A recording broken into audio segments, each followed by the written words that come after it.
Halo semuanya, selamat datang kembali dan selamat bergabung di HTBC Online.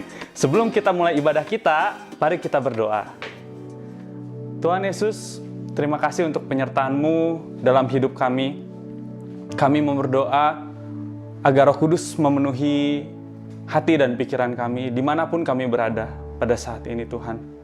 Terima kasih Tuhan Yesus, sebentar lagi kami akan memulai ibadah kami. Sertai kami Tuhan, dalam nama Tuhan Yesus kami berdoa dan ucap syukur. Amin.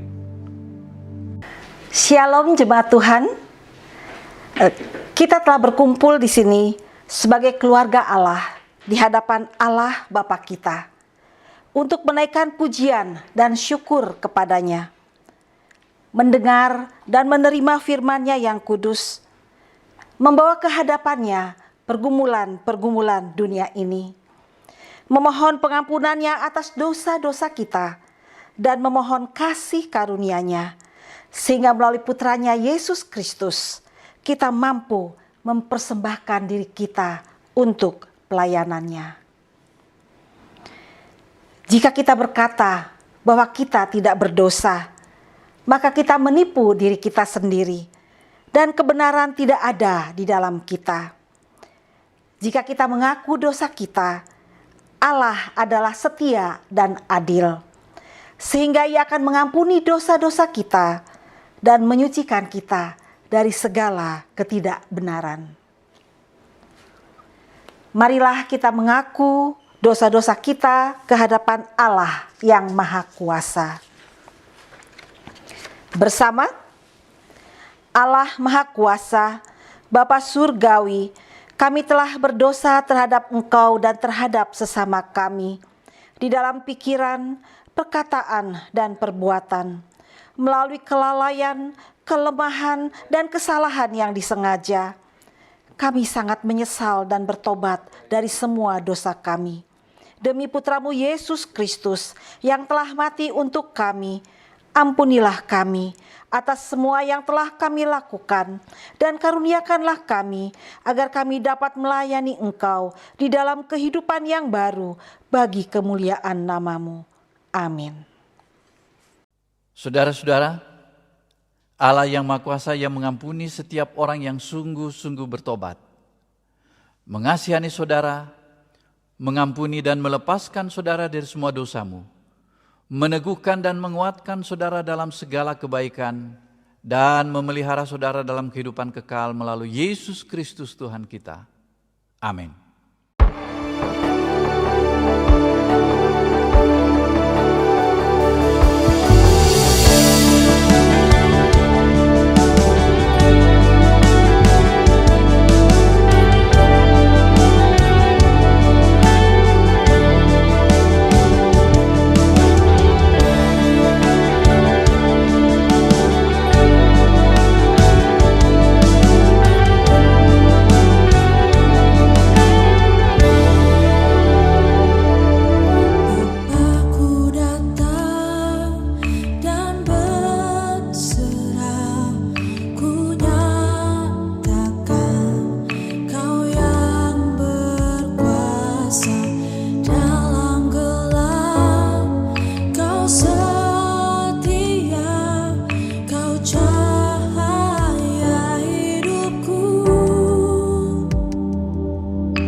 Pembacaan Alkitab yang pertama terambil dari Yesaya pasalnya yang ke-55.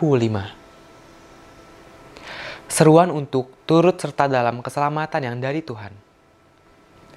Ayo, hai semua orang yang haus, marilah dan minumlah air. Dan hai orang yang tidak mempunyai uang, marilah, terimalah gandum tanpa uang pembeli dan makanlah. Juga anggur dan susu tanpa bayaran. Mengapakah kamu belanjakan uang untuk sesuatu yang bukan roti, dan upah jeripayahmu untuk sesuatu yang tidak mengenyangkan? Dengarkanlah aku, maka kamu akan memakan yang baik, dan kamu akan menikmati sajian yang paling lezat. Sendengkanlah telingamu, dan datanglah kepadaku. Dengarkanlah, maka kamu akan hidup. Aku hendak mengikat perjanjian abadi dengan kamu, menurut kasih setia yang teguh yang kujanjikan kepada Daud. Sesungguhnya, aku telah menetapkan dia menjadi saksi bagi bangsa-bangsa, menjadi seorang raja dan pemerintah bagi suku-suku bangsa. Sesungguhnya, engkau akan memanggil bangsa yang tidak kukenal, dan bangsa yang tidak mengenal engkau akan berlari kepadamu, oleh karena Tuhan Allahmu. Dan karena yang Maha Kudus, Allah Israel, yang mengagungkan engkau. Carilah Tuhan selama ia berkenan ditemui. Berserulah kepadanya selama ia dekat. Baiklah orang fasik meninggalkan jalannya, dan orang jahat meninggalkan rancangannya. Baiklah ia kembali kepada Tuhan, maka dia akan mengasihaninya. Dan kepada Allah kita, sebab ia memberi pengampunan dengan limpahnya. Sebab rancanganku bukanlah rancanganmu, dan jalanmu bukanlah jalanku. Demikianlah firman Tuhan. Seperti tingginya langit dari bumi, demikianlah tingginya jalanku dan dari jalanmu, dan rancanganku dari rancanganmu.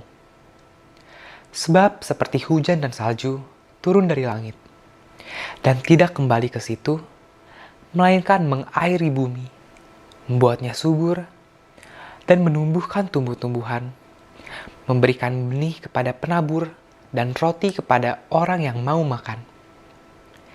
Demikianlah firmanku yang keluar dari mulutku. Ia tidak akan kembali kepadaku dengan sia-sia, tetapi ia akan melaksanakan apa yang kukehendaki, dan akan berhasil dalam apa yang kusuruhkan kepadanya. Sungguh, kamu akan berangkat dengan sukacita dan akan dihantarkan dengan damai.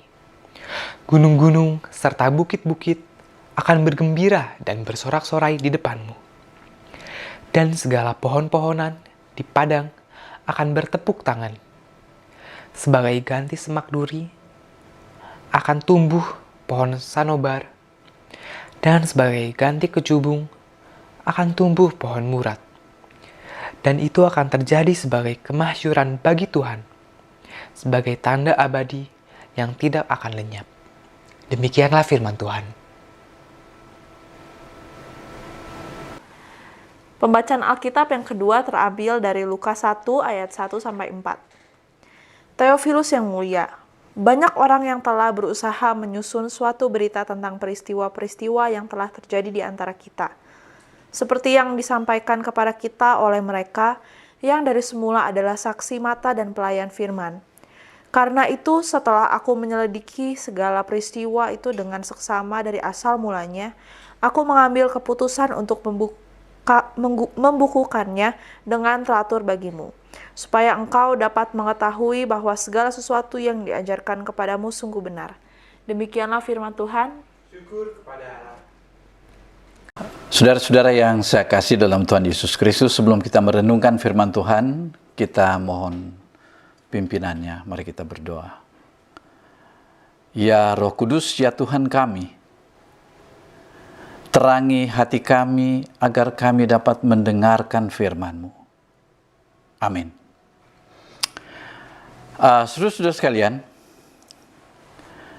Kita seringkali berhadapan dengan orang-orang yang tahu firman Tuhan, ahli dalam bidang teologi, tapi mereka tidak memiliki kekuatan atau kesanggupan untuk mempraktekkan di dalam kehidupan mereka.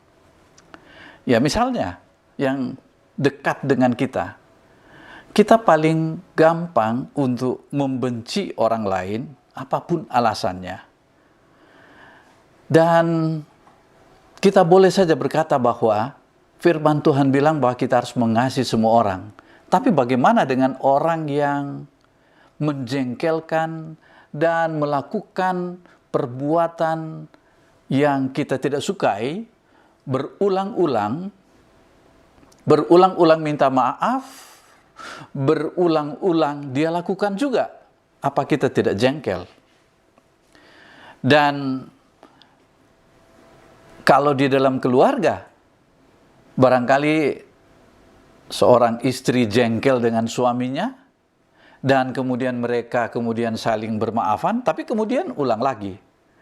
Dan sampai di sini kita berkata, bagaimana saya tahu bahwa selalu mengasihi, selalu mempraktikkan firman Tuhan, tetapi saya tidak memiliki kekuatan untuk itu. Kalau ada orang yang sudah 100% melakukan firman Tuhan, saya berani katakan bahwa orang itu munafik. Tapi orang juga tidak mau disebut sebagai orang munafik. Dia tidak konsisten untuk melaksanakan apa yang dia tahu, apa yang dia pahami, apa yang dia baca, sehingga ketika dia membaca Alkitab atau membaca firman Tuhan, maka yang ada ialah perasaan bersalah. Kenapa saya tidak sempurna? Kenapa saya tidak mungkin melakukan? Kenapa saya tidak bisa melakukannya? Nah, kita tidak usah terlalu berpikir jauh dan kemudian menghukum diri kita. Rasul Paulus sendiri, dia seorang rasul, pernah berkata, sebab apa yang aku perbuat aku tidak tahu, karena bukan apa yang aku kehendaki, yang aku perbuat. Artinya dia ingin berbuat baik, tetapi apa yang aku benci, itulah yang aku perbuat. Roma 7 ayat 15.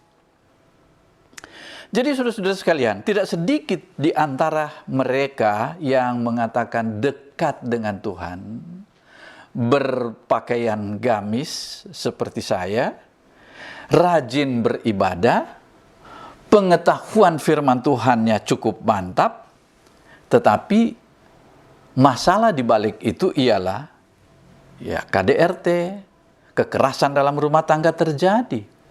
Ada, tidak semua, tetapi ada mereka yang mengatakan melayani Tuhan, tetapi juga melayani dunia gelap, misalnya terlibat di dalam narkotik dan obat-obat berbahaya, obat-obat bius dan seterusnya.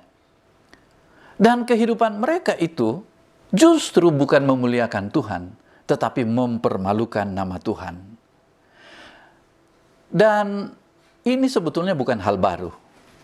Dalam sejarah, itu ada yang disebut dengan kebencian yang menghasilkan peperangan, konflik antar suku, antar ras, bahkan antar agama. Dan kita tidak terlalu asing mendengarkan tentang perang atau konflik atau kerusuhan, kekerasan, pembunuhan, penyerangan atas nama agama, atas nama Tuhan. Dan ini tentunya masih berlangsung sampai saat ini. Dan tidak terjadi pada satu agama. Tapi di semua agama itu ada. Kekerasan atas nama agama. Pembunuhan atas nama agama. Dan sebagainya. Nah, di Alkitab apakah itu ada? Ya ada. Kita tidak usah jauh-jauh dengan cerita di luar sana atau cerita yang di dekat kita. Alkitab menceritakan orang-orang seperti Raja Daud, Raja Salomo yang dekat dengan Tuhan, tapi moral mereka tidak baik. Nah, tentu sebelum kita lanjut untuk melihat persoalan ini dan bagaimana jalan keluar atau solusi yang diberikan oleh firman Tuhan kepada kita, maka pertanyaan penting bagi kita saat ini ialah, apakah ada orang yang benar-benar sempurna melaksanakan 100% firman Tuhan itu? Jawabnya, ada. Lalu pertanyaannya, siapa? Jawabnya ialah Yesus. Rasul Paulus menyebut orang ini adalah kepenuhan Allah ada berdiam di dalam dia. Nah,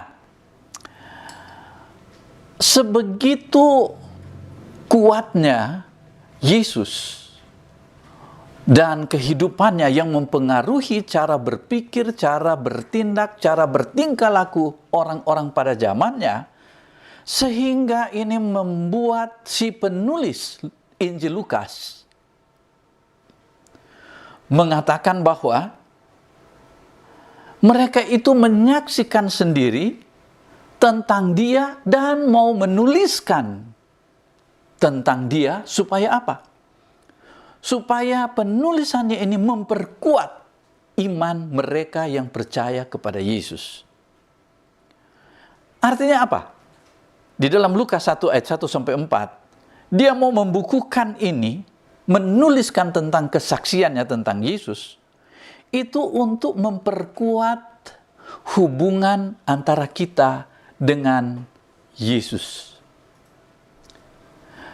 Supaya orang yang betul-betul melihat Yesus sebagai figur yang sempurna yang disebutkan oleh Paulus, di mana kepenuhan Allah ada berdiam di dalam dia, tidak ragu-ragu. Nah, pada hari ini kita akan melihat bagaimana bahwa kehidupan bersama Yesus itu tidak usah diragukan. Dan pertanyaan kembali, dapatkah kita melakukan semua yang dikatakan oleh Alkitab kepada kita atau yang diucapkan oleh dia untuk kita lakukan dalam kehidupan sehari-hari? Nah, kembali lagi kepada jawabannya ialah hanya ada di dalam Yesus. Nah, pertanyaannya, apa sih yang mereka lihat dari kehidupan Yesus? Nah, ini yang mereka lihat dalam kehidupan Yesus. Sewaktu Yesus ada di dalam dunia ini, tingkah lakunya, kelakuannya konsisten dengan apa yang diajarkan.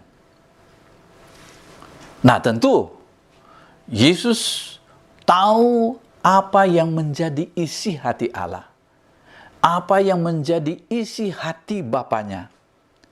Dan menurut Filipi pasal 2 ayat 8, dia katakan bahwa dia taat kepada Bapanya, bahkan taat sampai mati.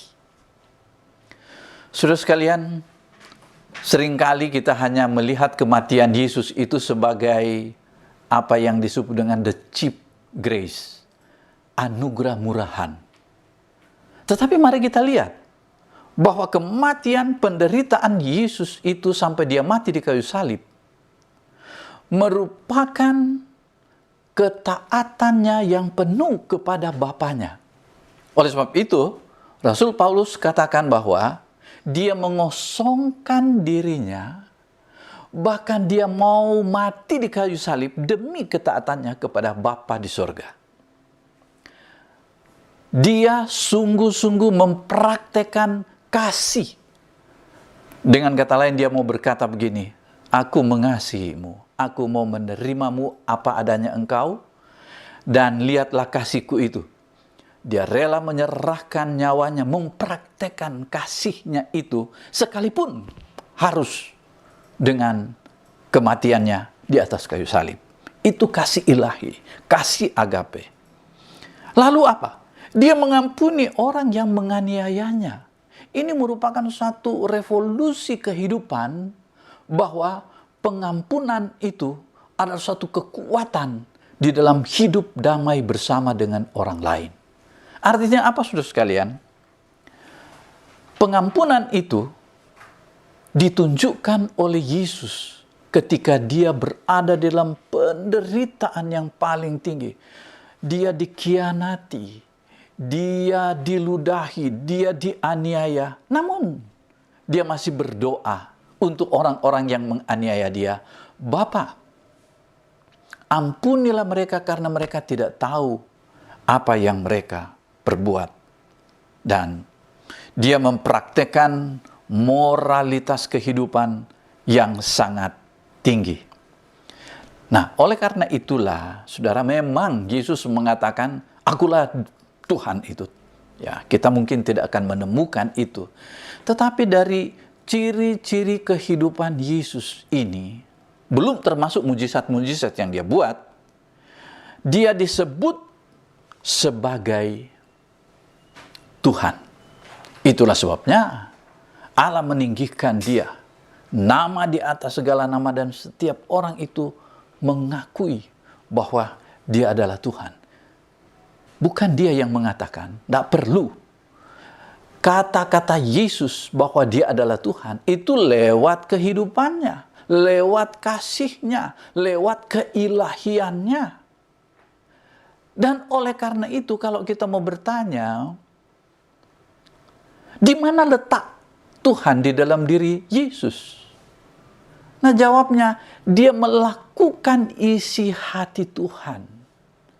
Pikiran-pikiran Tuhan, perasaan-perasaan Tuhan yang ada di dalam kitab Kejadian, dan seterusnya sampai pada Meleaki.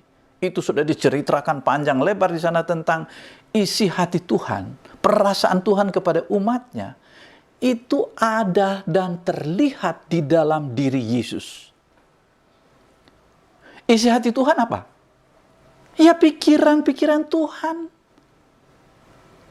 Isi hati Tuhan yaitu yang dia firmankan kepada manusia lewat para nabi. Itu isi hati Tuhan. Nah, oleh karena itu, isi hati Tuhan ada dalam kehidupan Yesus. Makanya Yesus itu disebut firman yang hidup. Kalau kita tanya, mana firman itu? Itu dalam kehidupan Yesus. Dan kehidupan Yesus, tingkah lakunya, perbuatan ajaibnya, mujizat yang dilakukan, itu direkam oleh, termasuk Injil Lukas. Dia bukukan.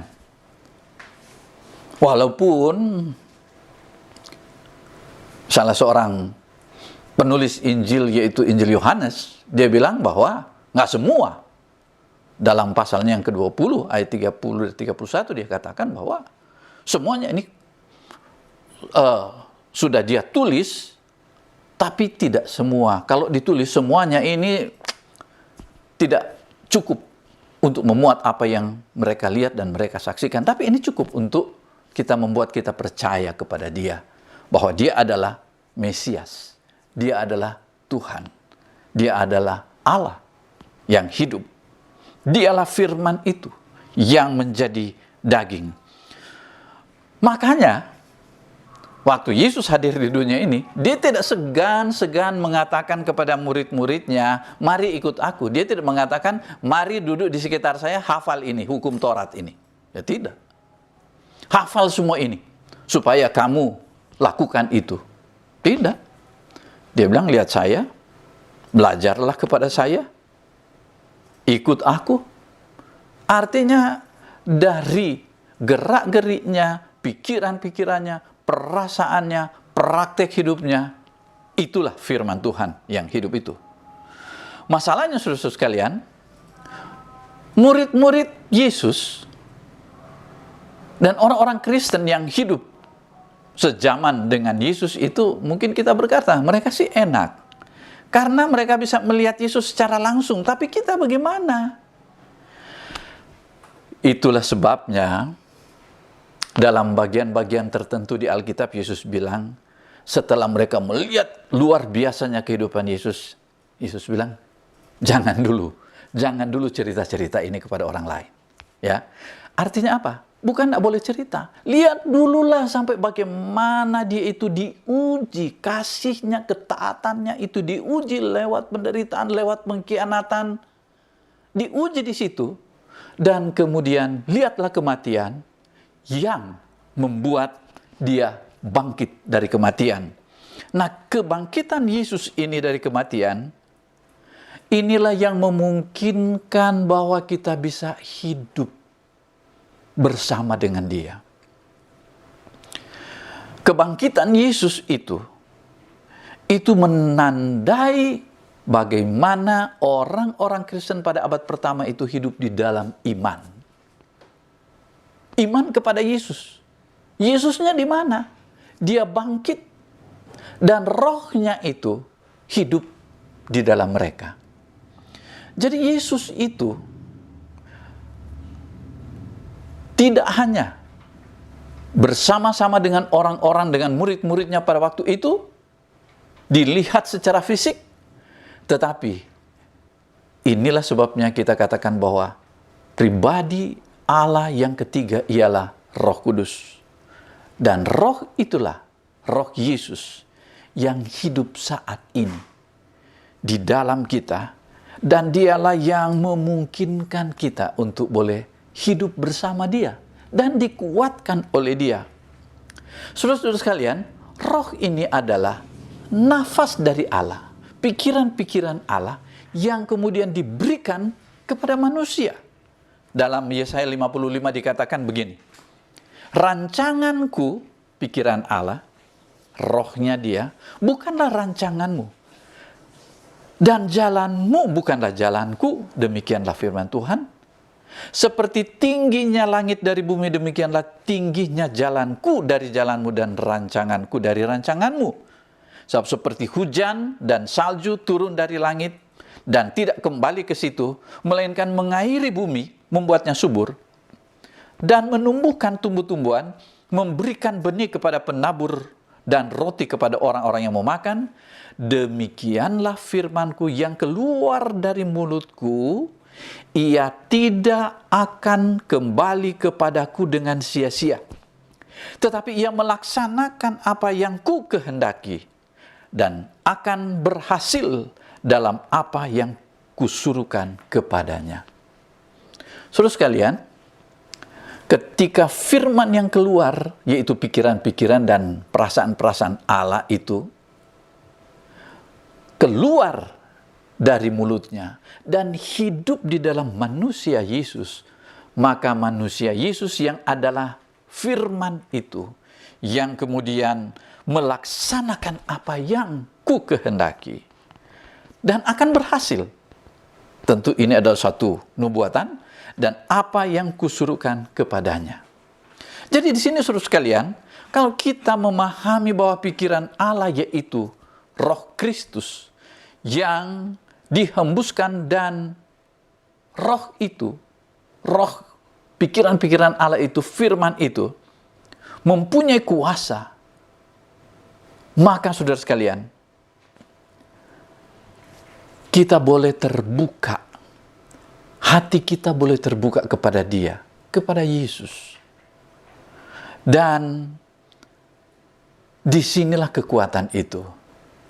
Makanya Yesus berkata, lihat aku berdiri di muka pintu dan mengetuk. Jikalau ada orang yang membukakan pintu, artinya menyerahkan hatinya kepada Dia, maka Yesus akan masuk. Ini yang disebut dengan percaya dan menerima Dia di dalam hati. Maka kita akan memperoleh kekuatan, karena Dia boleh hidup di dalam kita. Firman yang hidup itu yaitu Yesus boleh menyatu dengan roh kita. Dan itulah sebabnya saudara sekalian, selain kita punya hubungan pribadi dengan firman atau Yesus atau Roh Kudus itu, maka kita tentunya perlu dikuatkan. Seperti kata penulis Lukas tadi, aku tuliskan ini supaya kamu dikuatkan. Bagaimana dikuatkan? Nah, itulah sebabnya. Alkitab sudah ditulis dan kita baca. Waktu kita baca, di sanalah kita dikuatkan, iman kita dikuatkan, dan seperti kata penulis Lukas, kamu tahu bahwa ini yang kamu alami bersama dengan Yesus itulah benar. Jadi bukan satu teori, tapi satu pengalaman. Pengalaman bersama dengan Yesus adalah pengalaman yang sungguh luar biasa. Pengalaman yang tiada taranya. Dan ketika kita rindu, di saat-saat kesulitan kita, timbul kerinduan untuk siapa yang peduli dengan saya, siapa yang menolong saya, maka ingat, ada pribadi yang hidup dan dia adalah Yesus. Dia adalah firman yang hidup itu. Dia adalah nafas Allah. Dia adalah roh Allah sendiri yang hidup di dalam kita. Kita tidak sendiri. Dia akan terus menuntun kita. Jadi Yesus mengatakan kepada murid-muridnya, mari ikut aku. Dengan kita ikut dia, kita terbuka kepada dia, maka pikiran kita juga diubahkan oleh dia. Bagaimana pikiran kita diubahkan? Itulah semua sudah tertulis. Kita baca Alkitab tiap-tiap hari, maka itu adalah satu wujud bagaimana kita hidup bersama dengan dia. Dan yang berikut ialah, kita bukan hanya berpikir, memberi pikiran kita, membaca Alkitab, tapi juga kita punya perasaan. Allah kita punya perasaan, Yesus punya perasaan. Ketika perasaan kita menyatu, inilah yang disebut dengan hubungan pribadi atau hubungan cinta kasih dengan Yesus. Ketika kita membaca bagaimana dia memperhatikan kita, dia menyerahkan dirinya di atas kayu salib, disitulah kemudian muncul, oh Yesus, engkau sungguh mengasihi saya. Perasaan cinta kepada Yesus ini, itu betul-betul menyatukan kita, antara kita, manusia biasa, dengan Tuhan. Dan di sini ada satu kekuatan. Dan orang seringkali berkata, kenapa saya tidak sanggup untuk taat pada firman Tuhan? Kita belum menyatukan pikiran kita. Kita belum menyatukan perasaan kita dengan dia. Bagaimana perasaan kita bisa menyatu dengan dia? Itulah sebabnya kita baca suratnya, yaitu Alkitab. Dan kemudian kita berdoa. Di dalam kesendirian kita, doa itu tidak harus kita pergi ke rally doa, apalagi dalam suasana virus corona. Kita tidak mungkin tunggu orang lain berkumpul bersama-sama dan berdoa. Kita boleh masuk ke kamar. Dan kemudian kita berbicara dengan dia. Merasakan kehadiran roh Allah dalam hidup kita. Dan disinilah kita akan melihat dan merasakan atau mengalami bahwa kita menyatu dengan dia. Inilah kesatuan rohani yang membuat kita memiliki kekuatan, power untuk hidup sesuai dengan firman Tuhan. Kita berdoa. Terima kasih Bapa di surga untuk firman-Mu, firman yang hidup yaitu Yesus sendiri, dan firman yang tertulis yaitu Alkitab yang disediakan buat kami. Biar kami semakin mencintai Yesus, kami semakin mencintai membaca akan isi hatinya, dan kami boleh menyatukan hidup kami bersama dengan dia melalui doa. Terima kasih Bapa di surga. Dalam nama Yesus Kristus kami berdoa. Amin. Jemaat Tuhan, kita akan mengikrarkan pengakuan iman rasuli bersama dengan gereja di segala tempat dan di segala abad.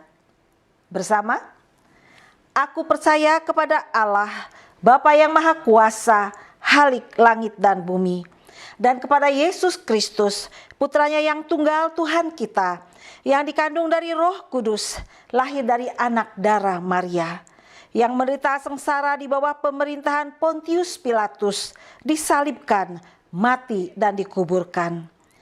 Ia turun ke dalam dunia orang mati. Pada hari ketiga dia bangkit kembali. Ia naik ke surga dan duduk di sebelah kanan Sang Bapa. Ia akan datang kembali untuk menghakimi orang yang hidup dan yang mati.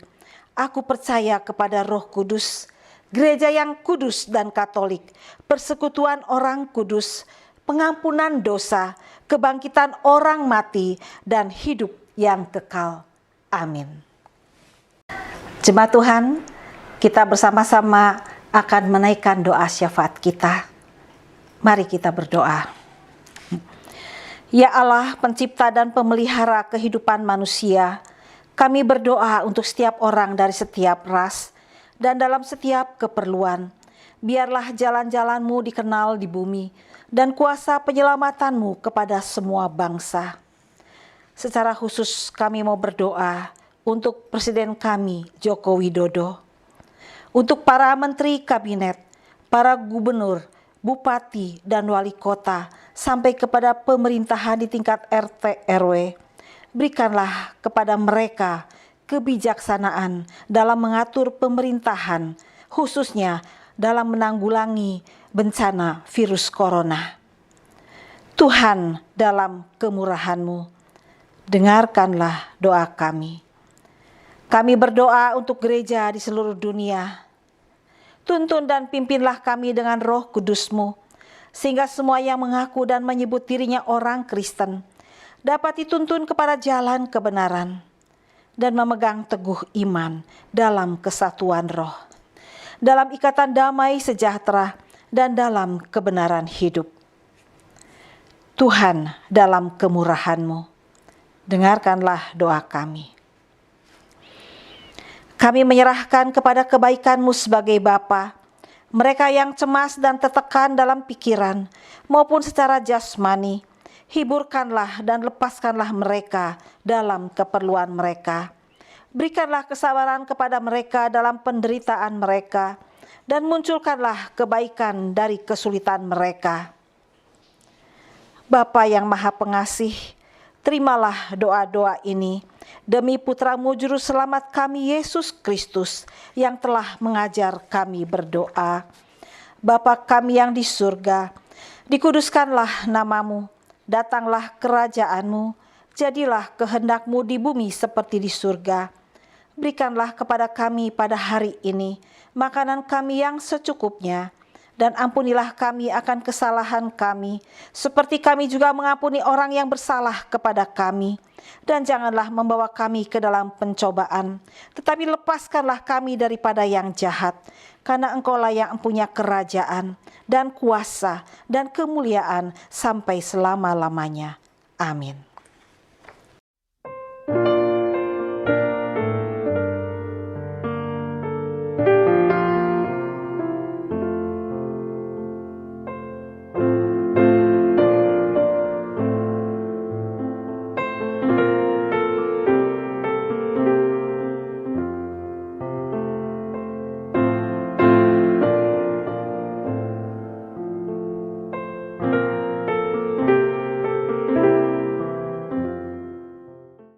Jemaat Tuhan, mari kita bersama-sama menaikkan doa persembahan. Bagi-Mu ya Tuhan kebesaran, kuasa, kemuliaan, kemegahan, dan keagungan. Karena segala sesuatu di surga dan di bumi adalah milik-Mu. Segala-galanya berasal daripada-Mu, dan dari milik-Mu sendiri kami mempersembahkannya kepada-Mu. Amin.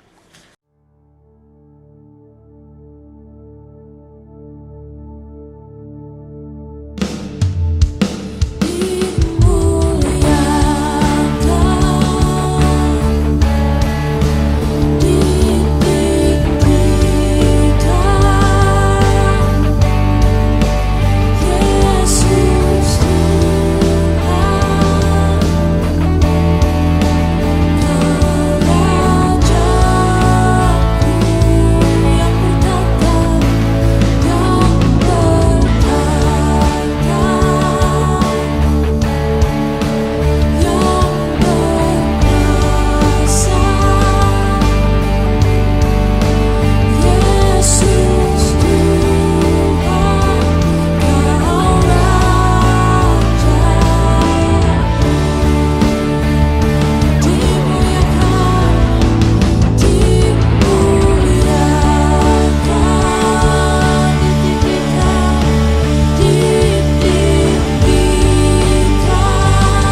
Saudara-saudara, mari kita arahkan hati kita kepada Tuhan untuk menerima berkat-Nya. Damai sejahtera Allah yang melampaui segala akal, memelihara hati dan pikiranmu di dalam pengetahuan dan kasih Allah dan di dalam putranya Yesus Kristus Tuhan kita.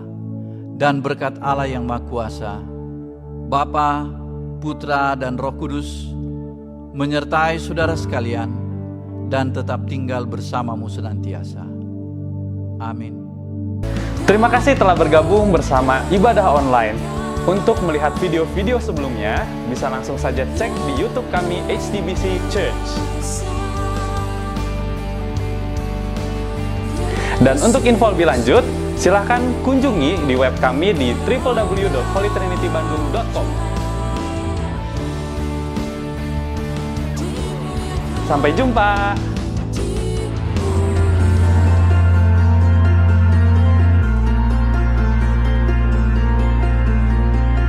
There is a sound I love to hear. It's the sound of the Savior's robe as He walks into the room where people pray, where we hear praises, He hears faith.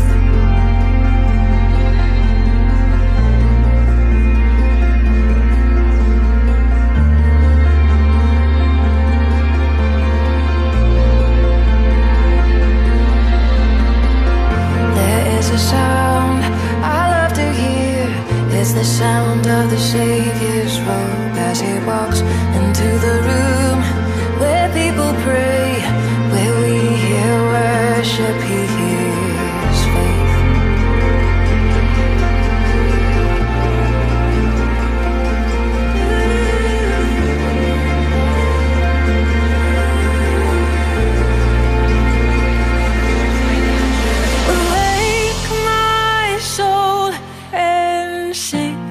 Sing His praise aloud. Sing His praise aloud. Oh, awake my soul and sing. Sing His praise aloud. Sing His praise aloud.